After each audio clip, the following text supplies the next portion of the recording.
સુરતના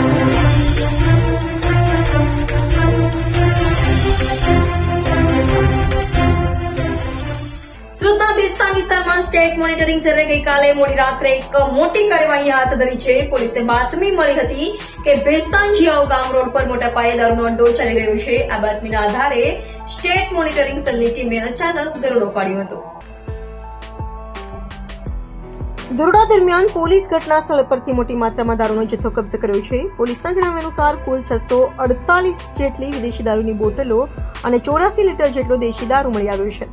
આ ઉપરાંત પોલીસે દારૂના વેચાણમાંથી મળેલી રોકડ રકમ પણ કબજે કરી છે. પોલીસે આ સમગ્ર કાર્યવાહીમાં 5 લાખ રૂપિયાથી વધુનો મુદ્દામાલ જપ્ત કર્યો છે. આ દરોડા દરમિયાન પોલીસે સ્થળ પરથી એક સગીર સહિત કુલ 16 લોકોની ધરપકડ કરી છે. પોલીસ દ્વારા તેમની વધુ પૂછપરછ કરવામાં આવી રહી છે.